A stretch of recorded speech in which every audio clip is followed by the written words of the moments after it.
vida virtual.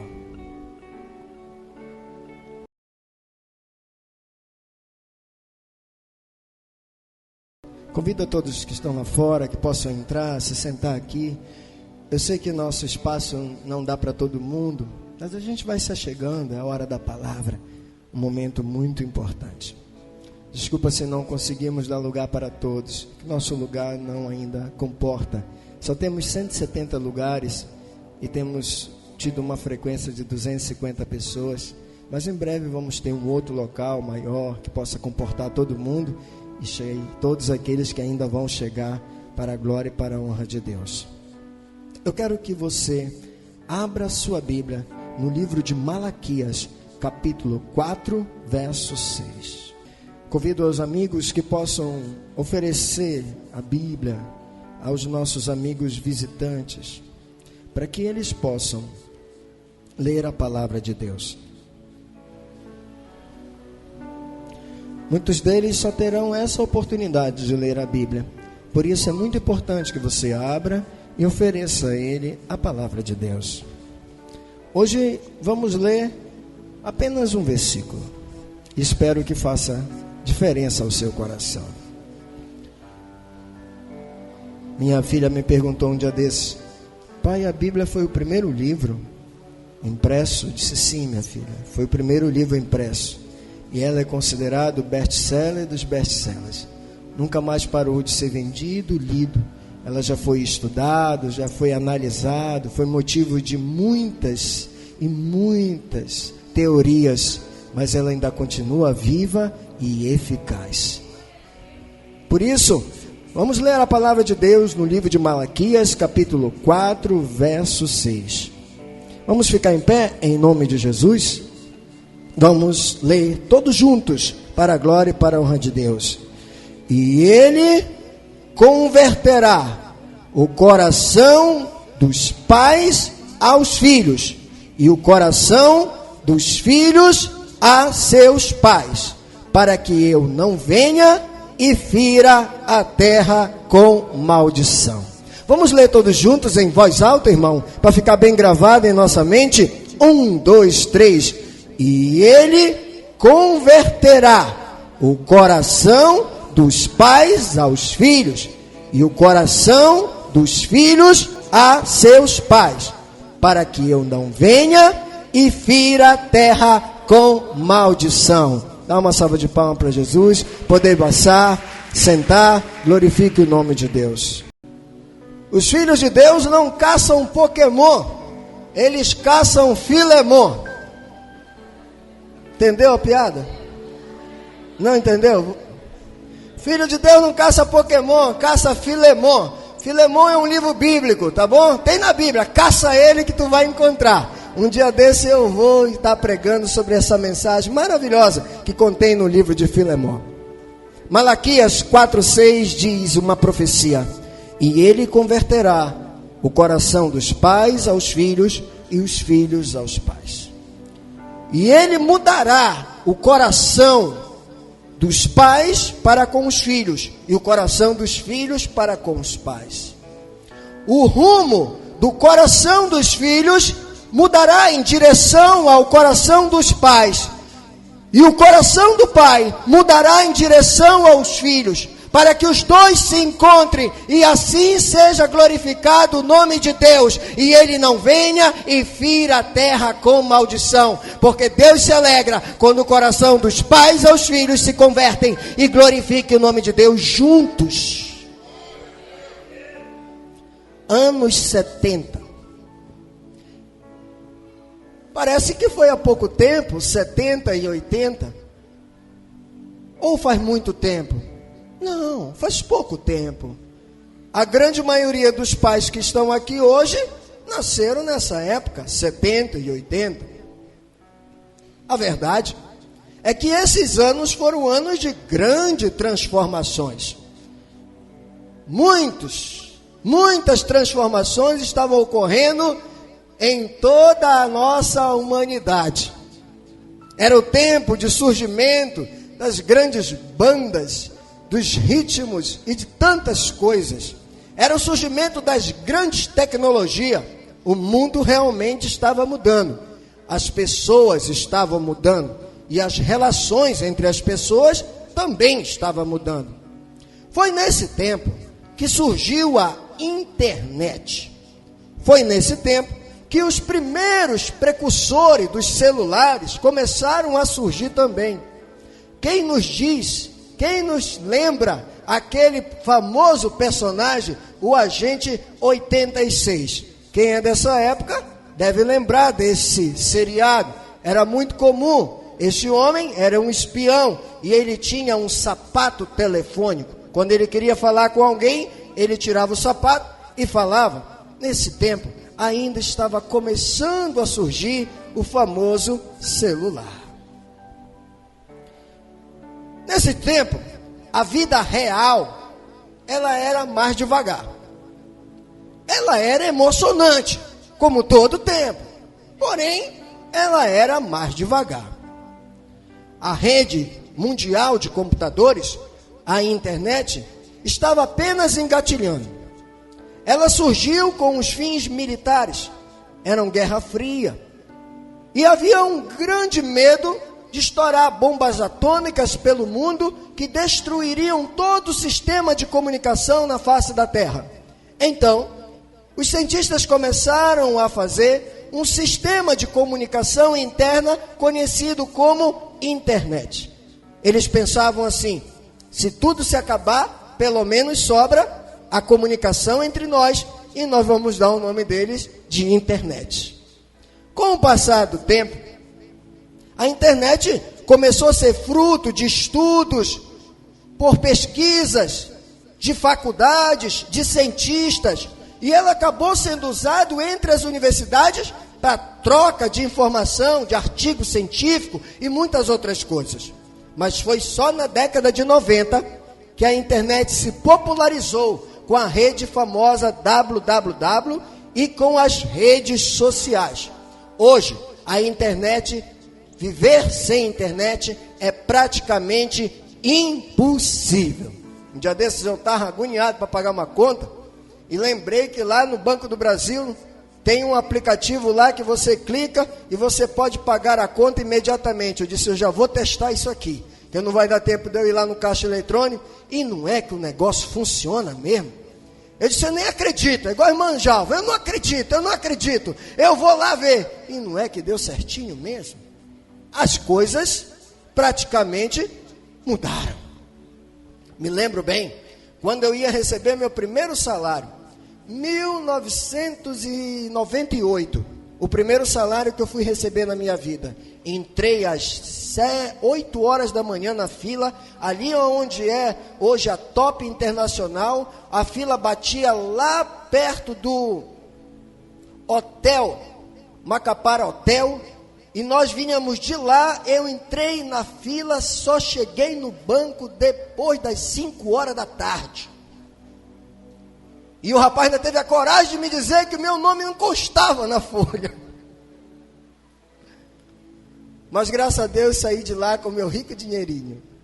Quem se alegrava muito eram os vendedores de espetinho, de chopp, concrete, porque participavam o dia todo. Hoje as coisas estão bem diferentes. Você pode resolver tudo dentro de sua própria casa. 3 bilhões de pessoas, 3 bilhões de pessoas acessam a internet pelo celular no mundo. 10% dessas pessoas sofrem de alguma dependência psíquica ao celular. O aplicativo WhatsApp possui 800 milhões de usuários e 25 milhões acessam ele todo dia, com diversos fins. O Brasil ganha em acesso à internet dos Estados Unidos e da Inglaterra, mesmo não tendo uma rede de internet viável. Não chega direito na sua casa, mas mesmo assim a gente ganha eles de número de acesso. No Brasil existe 100 milhões de pessoas que acessam a internet diariamente e 500 mil pessoas são dependentes de celulares, traduzindo, viciadas. É isso mesmo, 500 mil pessoas são viciadas em celulares.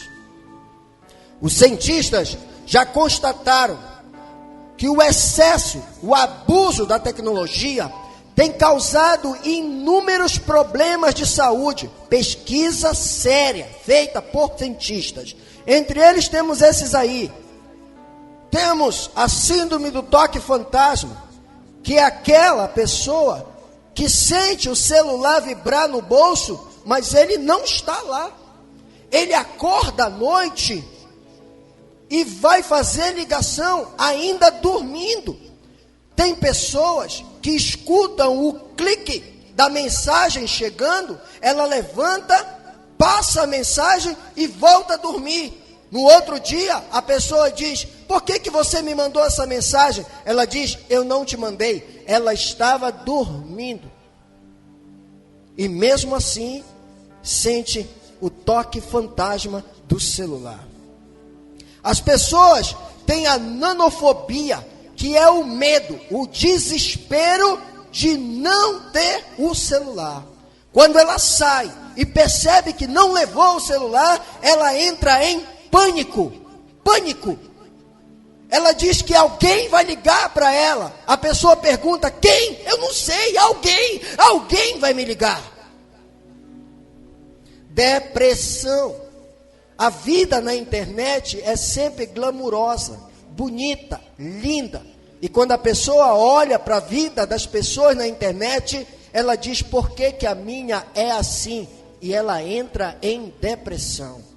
Ela olha aquelas fotos daquelas mulheres, sem nenhuma estria, sem nenhuma celulite, com a barriga chapada, e ela olha para dela: por que não é assim comigo? Na internet, todo mundo é lindo. Se você é feio na internet, então você é horroroso pessoalmente. Pessoas expõem as suas vidas no mundo virtual e são motivos de chacota, ao ponto de criarem aversão ao mundo e chegam até cometerem suicídios. Só ano passado eu vi uns 3 casos de moças que foram publicados seus vídeos íntimos com seus namorados na internet, ao ponto de mexer tanto com a cabeça delas, que elas cometeram suicídio. É o bullying digital. Cibercondria. A cibercondria é aquela pessoa que procura todo tipo de doença na internet. Ela procura saber todo o mecanismo de ação dos remédios. Ela vai na consulta do médico e depois ela pega e vai pesquisar tudo na internet. E quando ela acaba de pesquisar, ela já está doente. Ela já sabe o que ela tem. Ela sente todos os sintomas que ela leu na internet. Náuseas digitais.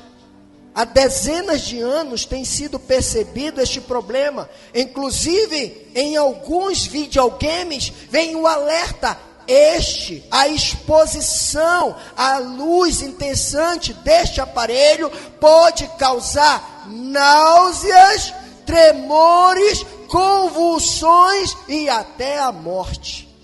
Isso é provado cientificamente. O efeito Google afeta a memória. Hoje ninguém tem o trabalho mais de estudar. Ninguém tem mais trabalho de querer saber e conhecer as coisas. Para que eu vou gastar a minha cabeça com isso, se eu posso entrar na internet, no Google, no papai Google, e perguntar o que é isso, e tudo ele irá me dizer. O negócio, irmão, está cada vez mais sério. Agora, as pessoas, elas marcam o encontro e se encontram pelo WhatsApp. Elas namoram pelo Skype, pelo Imo.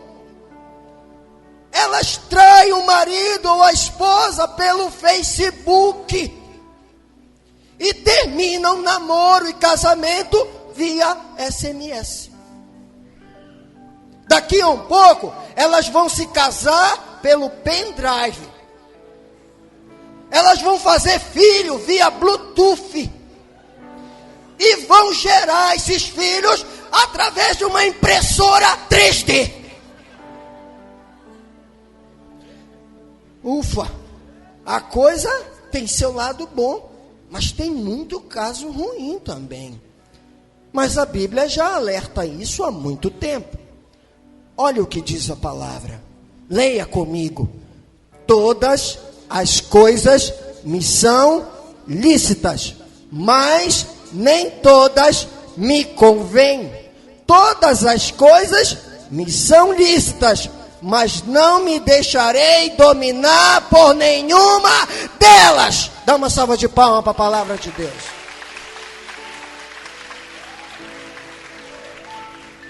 O ditado popular é verdadeiro. E a Bíblia confirma que tudo na nossa vida não pode ter exageros. Tudo tem que ser feito com moderação. Tudo que é exagerado irá causar mal para nós. Você pode aprender isso, inclusive com um erro dos outros. Se você for esperto, vai perceber que aquelas atitudes, naquela situação, vai ter um resultado. Eu já ensinei aqui na igreja, que se você pegar os ingredientes de um bolo e bater tudo, colocar numa forma e colocar dentro de um forno, o resultado vai ser um bolo. Um bolo que preste, não sei, mas um bolo. Se você quiser fazer uma torta, você tem que mudar os ingredientes.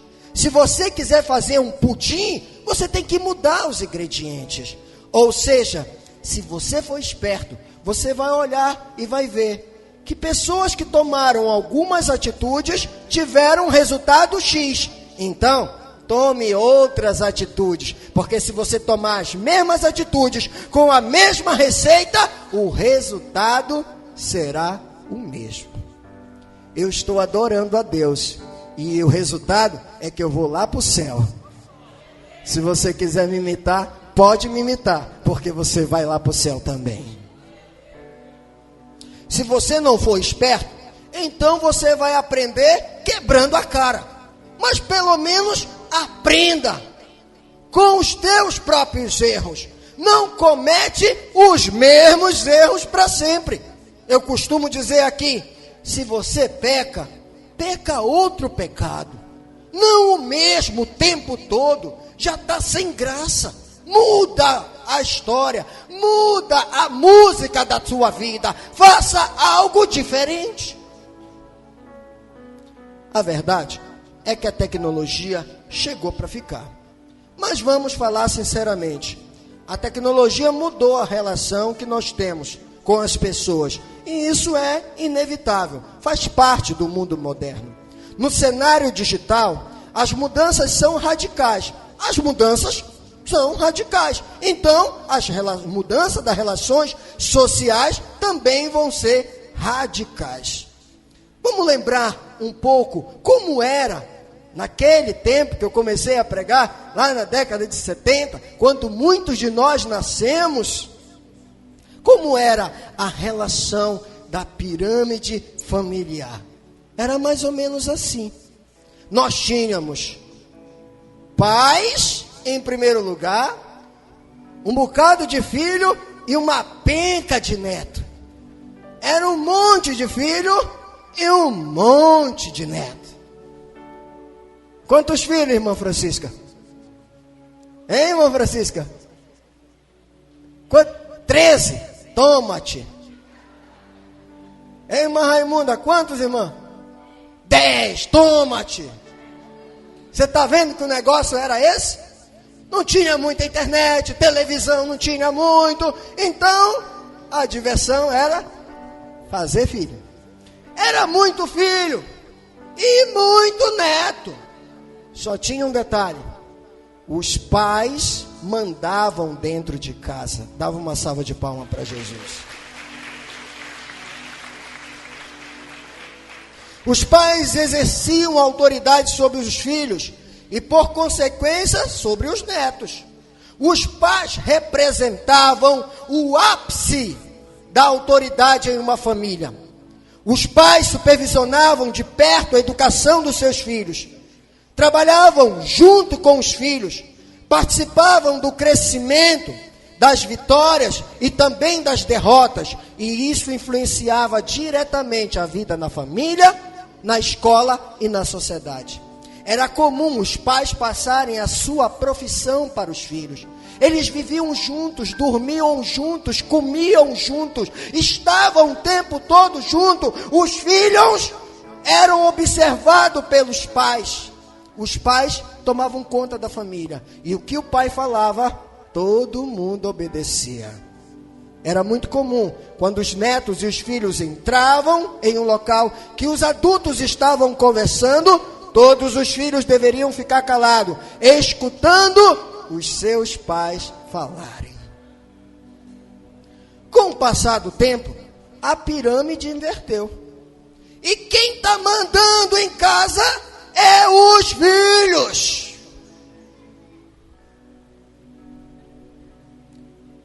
A pirâmide de autoridade mudou. E por que mudou, pastor? Porque, aprendam, conhecimento é poder. Repitam comigo, conhecimento é poder. Repitam bem forte, que o pastor é meio surdo. Quanto mais você conhece, mais você tem poder. Mais fácil você exercer autoridade com poder, conhecimento.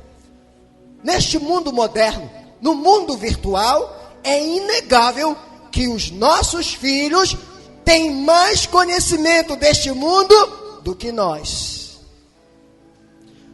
Eles conhecem mais as coisas do que os pais. E começa a inverter a pirâmide de autoridade. Eles sabem mais coisas do que nós. Olha como o círculo virtual é terrível. Os pais, eles precisam trabalhar muito mais para ter acesso à vida moderna. Antigamente, comprar algumas coisas era fácil. A gente comprava uma televisão, era de um preço. Mas agora inventaram um troço de plasma, LCD, LED, agora tem a 4K, e cada vez fica mais caro comprar esse troço chamado televisão. Se comprava um celular com 100, 150 reais, mas agora se você chegar com um celular desse de preço, ninguém mais quer celulares mais modernos, smartphone, que custam exorbitantes, 4.000 reais. Tem que fazer seguro de vida e junto com o celular. Para você comprar uma geladeira, tá tudo difícil, porque ela só falta falar e dizer o que tem dentro dela. É muito caro. Antigamente ela só gelava a comida, agora ela é cheia de coisa. Você comprava um computador simples, agora ele é cheio de coisa. Ele é all-in-one, ele é cheio de atividades. É tablet, é smartphone, é um monte de coisa. Tá difícil bancar esse mundo. Os pais têm que trabalhar muito para fora. Aí, os pais saem para trabalhar, para poder comprar e pagar a vida moderna. E não é só o pai e a mãe junto. Os filhos ficam sozinhos, sem orientação dos pais. E crescem sem nenhum modelo a ser seguido. Eles não veem mais os pais. Os pais saem de manhã e voltam só à noite, quando muitas vezes passaram o dia todo com a empregada, ou o dia todo com uma babá, ou o dia todo com a casa da avó, ou da casa de um tio, ou da casa de alguém. Quando ele chega, o filho já está dormindo de novo. Eu passei por essa experiência. Quando a minha filha nasceu, eu tinha 3 empregos. Eu saía de manhã, ela estava dormindo, eu chegava à noite, ela estava dormindo. Quando eu dei a mão para ela tinha mais ou menos uns 3 meses, para ela vir no meu colo, ela virou a costa e chorou. e eu percebi que aquilo estava errado. Fui lá no Senac e pedi demissão. Eles não queriam me dar demissão porque eu era um bom funcionário. Passei pela primeira chefe, para a segunda chefe, todas eu contava a mesma história. Até que ela disse: João, a gente não vai poder te dar demissão porque não tem nada contra você. Você vai ter que falar com o Iguaraçu, que é o chefe maior. Cheguei lá e contei a história para ele. Ele riu e disse: eu também já passei por isso. Eu vou mandar te demitir. Oh, glória a Deus. Peguei minha indenização e fui cuidar da minha filha, para que a minha relação possa ser forte com ela. Os pais, para compensar a sua ausência dentro de casa, então eles compram a tecnologia da vida moderna e entregam aos filhos. E não têm coragem de dizer não, porque eles se sentem culpados por passar o dia todo fora. Então eles compram presente e dão para os filhos de alta tecnologia. Os filhos usam a tecnologia que os pais compram, adquirem conhecimento maior do que os pais e passam a comandar a autoridade dentro de casa. E exigem mais tecnologia, que obriga os pais a trabalharem mais ainda para trazerem novas tecnologias com os filhos e passam mais tempo fora de casa e os filhos ficam sem nenhuma direção e o círculo vicioso destrói e destrói e destrói. Aí isso é a receita do fracasso. Uma vez o pai, querendo seguir aquela máxima, o menino tinha 12 anos, ele chegou com o filho estava acessando a internet pelo computador, ele disse assim: meu filho, eu quero conversar com você. Pode dizer, pai, eu quero conversar e quero falar com você sobre sexo. Ele virou e disse: ô pai, pode perguntar, o que o senhor quiser perguntar, o que o senhor quer saber sobre sexo? Eu posso lhe ensinar. Eles sabem muito mais do que nós, quando éramos da mesma idade que eles. Antigamente, quando uma criança nascia, demorava 15 dias para abrir o olho. Esse moleque já nasce, já de olho aberto, cabeludo, só falta passar batom. Eles sabem de tudo. Hoje os filhos é que têm o conhecimento do mundo virtual. E eles estão mudando a pirâmide de autoridade dentro do lar. Os pais estão lá. Quando estão? São pais virtuais, não são pais reais. Não exercem suas autoridades. Aí sabe o que eles falam? Eles dizem assim: filho, o que você quer comer hoje? Na nossa época, comia o que tinha na mesa. E ai de ti que reclamasse, senão tu não comia. Minha mãe conta que nós éramos 6. Só tinha um abacate para distribuir para todo mundo. Ela fez a abacatada e era a nossa comida. Deu um copo para cada um. Meu irmão disse: só isso? A velhinha pegou de todo mundo, encheu o copo do liquidificador e disse: pois agora tu vai comer tudo. Ele só faltou colocar pelas narinas. Filho, o que você quer hoje? Ah, eu quero isso, não tem. Ah, eu também não quero comer. Filho, você não quer ir para a escola hoje? Não, hoje eu estou sem afim. Na nossa época, tu já estava em pé e prontinho para ir. Filho, o que você quer ganhar de aniversário? Qual é o presente que você quer? Dava o que podia dar. Se não desse, paciência. Um parabéns já estava bom. Filho, eu te dou um presente se você passar de ano. Na nossa época, se não passasse de ano, pegava um bom presente.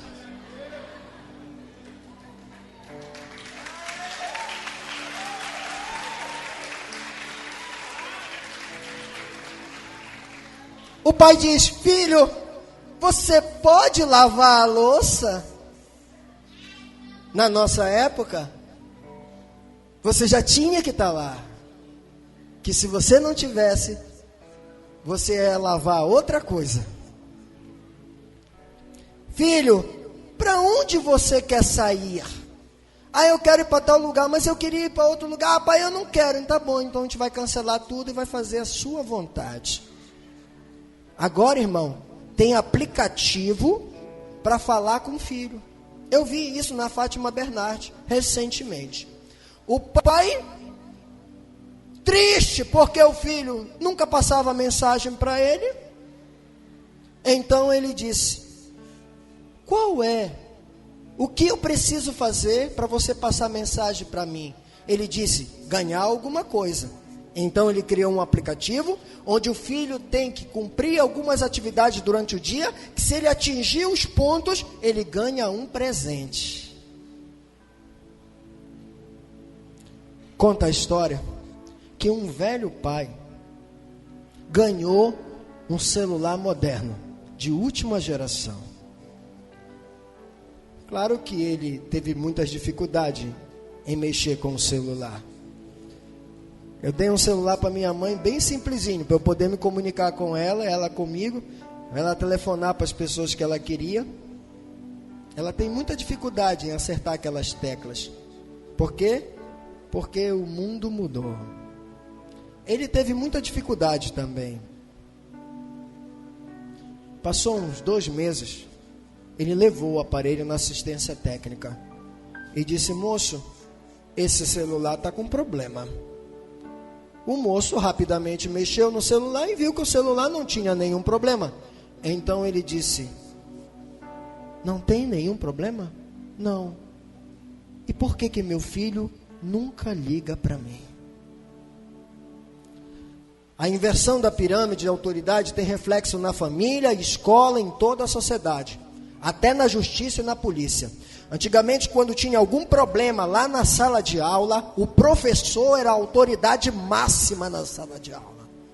Se ele mandasse um recado para o pai vir na escola para falar sobre o comportamento do filho, a mamãe já ia e dizia assim: espera aí. A gente já se tremia toda. Quando voltava sabendo quem eram os seus pais. Hoje, essa inversão de autoridade, quando o menino faz alguma coisa errada na escola, o pai vai brigar com o professor, vai ameaçar de processá-lo. Os filhos já não sabem quem são os pais, também já não sabem quem são os professores, e por consequência agora não sabe nem a polícia. Antigamente a gente dizia para o filho: eu vou chamar a polícia. Ele se tremia tudo. Agora se você falar para uma criança: eu vou chamar a polícia, pode chamar, não estou nem aí, eu quero ver ele chegar aqui.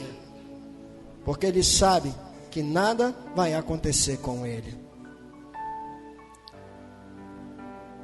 E por que os pais perderam a autoridade? Porque eles perderam a credibilidade.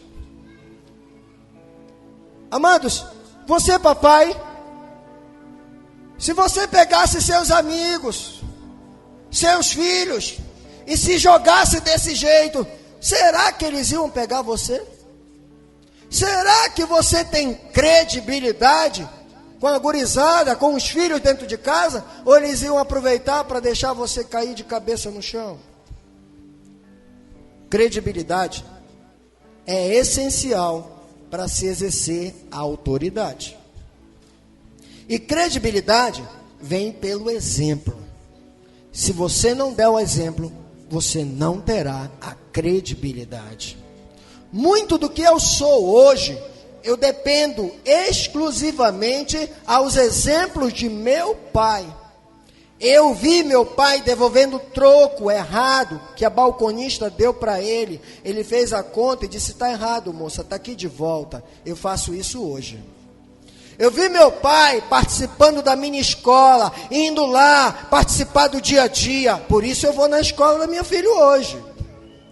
Eu vi meu pai orando por mim. Ele chegava à noite, colocava a mão na minha cabeça. Ele pensava que eu não estava vendo, mas eu estava vendo. Ele dizia: Deus te abençoe. Hoje eu não consigo dormir quando a minha filha está comigo. Eu não consigo dormir sem vê-la dormir primeiro. Quando ela dorme, eu vou lá, ponho a mão na cabeça dela e digo: filha, Deus te abençoe. Eu vi meu pai me aconselhando, a mim e a meus irmãos. Vi meu pai me disciplinando, a mim e a meus irmãos. Vi a vitória de meu pai, vi a derrota, vi a garra, vi a coragem, vi o entusiasmo dele. E o amor que ele depositava dia após dia para conosco. Minha filha diz: queria ter conhecido o vovô, papai. Eu disse: pois você me conhece, eu ajo igual a ele agia comigo. A verdade é que os pais precisam ser pastores do lar.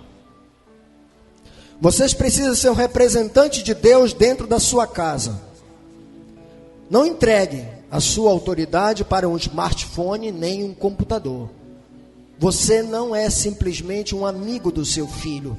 Eu sei que muitos dos psicólogos falam: você precisa ser amiguinho do seu filho. Você precisa ser pai. É isso que você precisa ser. Pai. Pai real.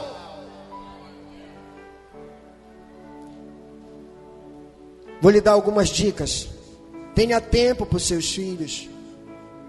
Eu sei que ganhar dinheiro é necessário, mas ganhar credibilidade com seus filhos é muito melhor. Seja exemplo para os seus filhos. Faça aquilo que você pede que seja feito. Seja um intercessor, aquele que ora pelos filhos. Não tenha nenhum tipo de predileção por um filho ou outro. Trate todos de forma justa. Se seus filhos errarem, perdoe, libere o perdão. Não seja rancoroso. Seja um líder dentro da sua família e não mande na sua família. Há uma diferença muito grande entre mandar e liderar. Lidere a sua família.